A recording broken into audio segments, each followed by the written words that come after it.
Bonjour à tous, bonjour mes amis. Je vous fais cette petite vidéo pour nous rappeler qu'il y a une très grosse incertitude au Cameroun sur l'homme Biya.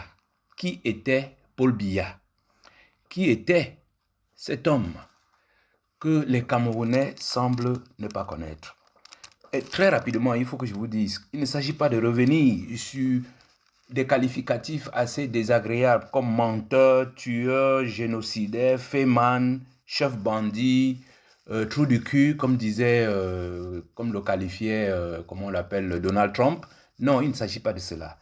Il s'agit d'abord d'établir que l'homme qui a dirigé le Cameroun pendant 43 ans est totalement inconnu des Camerounais. Et c'est pour ça que dans cette vidéo, nous allons plutôt nous baser sur la vie des grands de ce monde, c'est-à-dire qu'en pensaient les grands de ce monde de Paul Biya. Donc, quand on demande à un Camerounais, mais connais-tu Paul Biya? La réponse est fatalement non.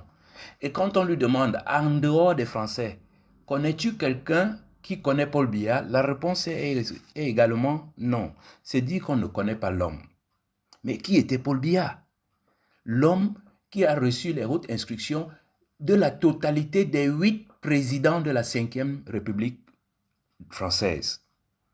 Quel est cet homme qui a fait du Cameroun une prison à ciel ouvert, qui a fait du Cameroun un théâtre grandeur nature de la misère, qui a fait du Cameroun une destination favorite de tous les pédophiles, des gens qui viennent, des amateurs de safari à chair humaine, des expériences incroyables sur les Camerounais.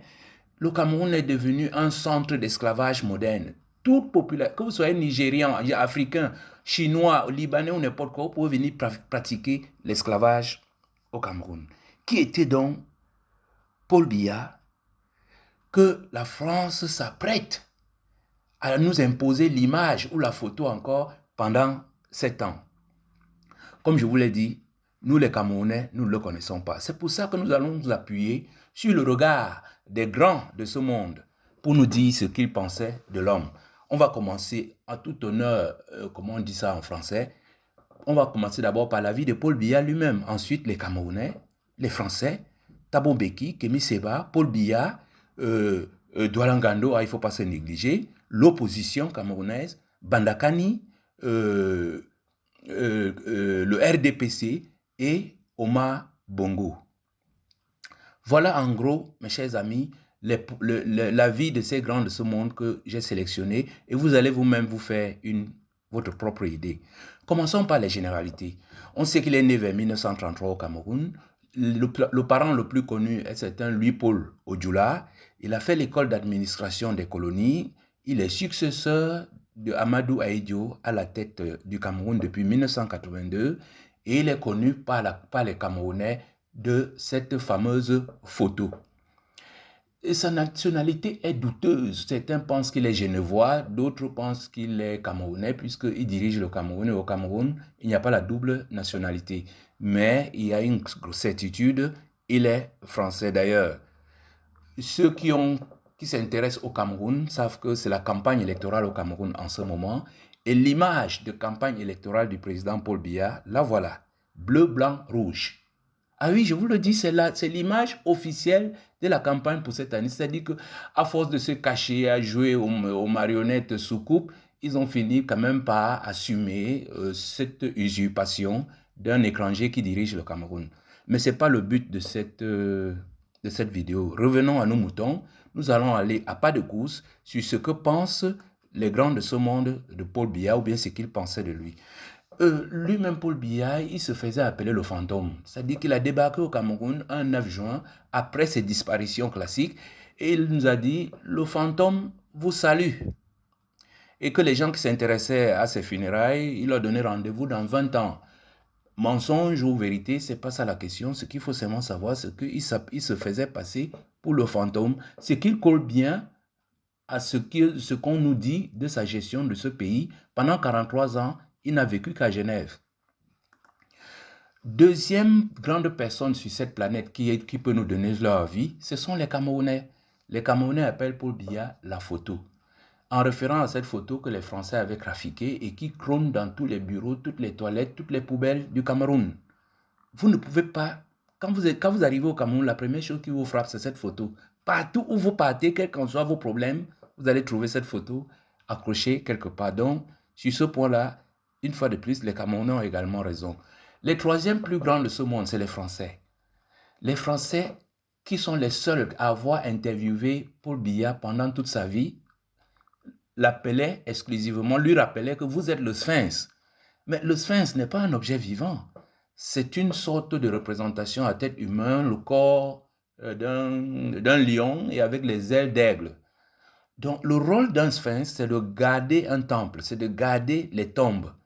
Et c'est vrai que Paul Biya a assuré il a assuré la colonie camerounaise à la France et a gardé les tombes des nationalistes camerounais très loin de la mouvance populaire.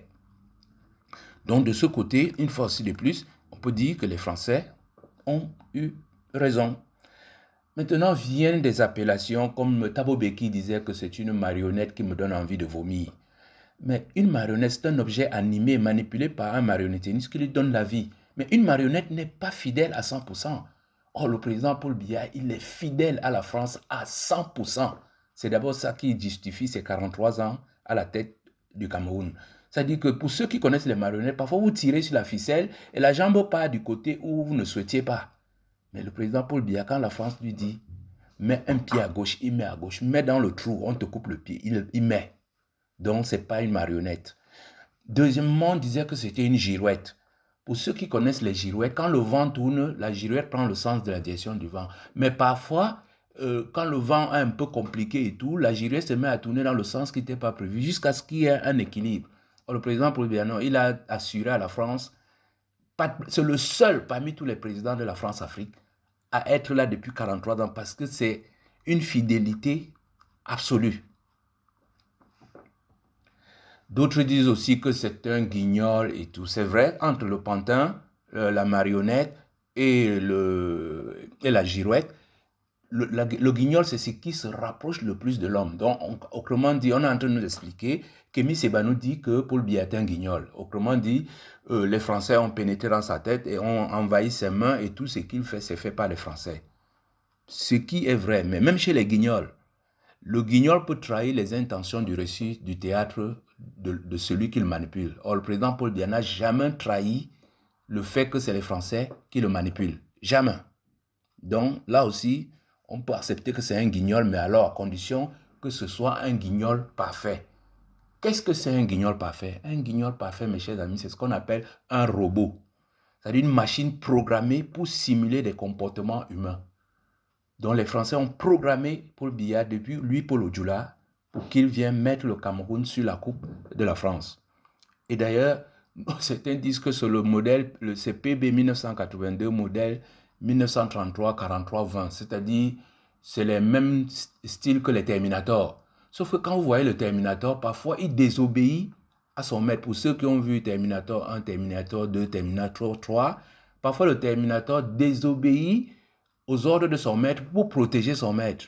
Mais ici, non, Paul Biya, lui, que la France fasse merde ou fasse ses bêtises, ça l'intéresse parce qu'il l'intéresse de faire exactement ce que la France lui demande de faire. C'est en ce sens que je dis que c'est un modèle un peu plus performant que le T4.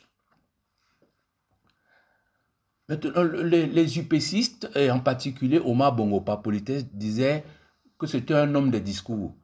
Et si vous allez dans tous les dossiers de l'UPC, chaque fois que vous voyez PB quelque part, ça veut dire petit bavard. Il appelait petit bavard. Ça dit que cet homme peut parler de tout, sauf des Camerounais ou sauf de la vie des Camerounais. Il ne parle des Camerounais que lorsque les Français l'interviewent pour lui demander est-ce que vous serez encore candidat? Est-ce que vous serez candidat aux prochaines...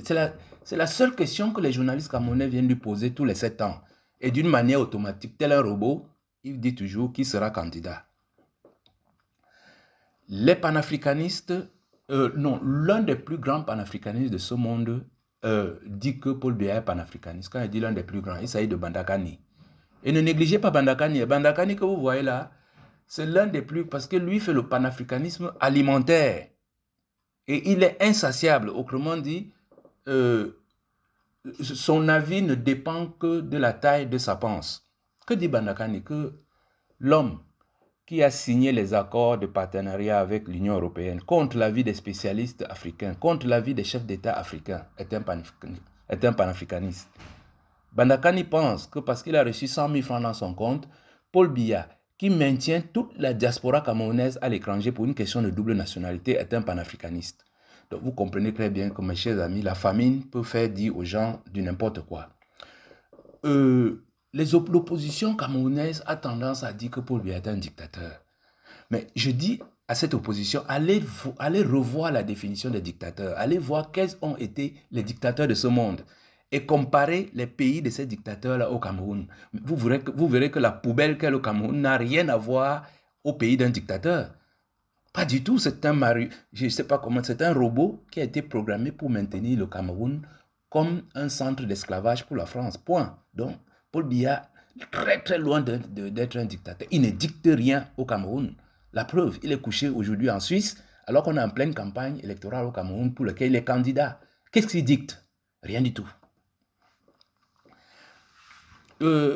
Certains ont dit que c'était un politicien, en le comparant à Maurice Kamto. Mais je leur ai dit, attendez, si vous voulez savoir ce que c'est qu'un politicien, regardez Nelson Mandela. Il a créé un parti, il a créé un mouvement, il a défendu un principe, one man, one voice. Comparez-le à Paul Biya qui soutient le principe, un seul mot, continue à voler. Vous voyez, rien que cette comparaison vous permet de voir ce que c'est qu'un politicien et ce que n'est pas un politicien. Biya n'a jamais créé un parti politique, il n'a jamais milité pour une cause. Jamais, ce n'est pas un politicien. Je vous ai dit, c'est un robot, mais plus performant qu'un T4. Alors, beaucoup de Camerounais disent que l'homme est un menteur parce qu'il a fait 1001 promesses. Mais je leur dis, mais non. Si Paul Biya était un menteur, il aurait le nez le plus long du monde. C'est sauf que, comme je vous l'ai dit, si quelqu'un vous fait une promesse, même si on dit que la promesse est une dette, ça ne devient pas une vérité. Lui n'a jamais donné quelque chose au Cameroun, il leur promet tout. Si vous demandez un ballon à Paul Biya, il ne vous donnera pas le ballon, mais il va vous dire, vous savez, quand le monde Cameroun va exploser et que la moitié des Camerounais vont mourir, je vais vous donner le ballon. C'est une promesse. Mais ça peut ne pas arriver. Donc, pour moi, ce n'est pas un menteur. Vraiment, il faut être loin de là. Les gens du RDPC disent que c'est l'homme lion. Mais un homme lion, mes chers amis, c'est quelqu'un qui fait trembler tout le monde. Voilà quelqu'un qui n'arrive même pas à faire construire un stade au pied de sa maison. Vous croyez qu'un lion, quand il donne un ordre, ça se pratique de cette façon? Non, en fait, le RDPC a confondu le petit chat à un lion. Paul Biya est en fait un petit chat aux 7 vies. C'est pour ça qu'à chaque fois, on nous annonce sa mort tout le temps. Donc c'est un petit chat aux 7 vies. On peut dire ça, on peut l'accepter au RDPC. En conclusion, Paul Biya est un robot programmé pour maintenir le Cameroun sous la coupe de la colonie et de l'esclavage français. Deuxièmement, les Français l'appellent le Sphinx parce qu'il a vraiment gardé les temples de la France-Afrique. Et faites attention, quand les Français vous donnent un qualificatif, c'est pour une mission bien précise. Et c'est ce qu'on observe actuellement avec un certain Gongo, quand on fait appeler la pieuvre. Donc, ceci est un avertissement au Cameroun. Si vous acceptez cet homme à la tête du pays, comme vous allez vivre le règne de la pieuvre, après avoir vécu 43 ans du règne du Sphinx, c'est-à-dire camouflage, confusion, manque de clarté, emprise de contrôle, opacité et surtout comportement primitif, c'est-à-dire c'est un tueur froid. J'espère que vous avez retenu ce que je souhaitais dire. Merci de m'avoir écouté. Partagez.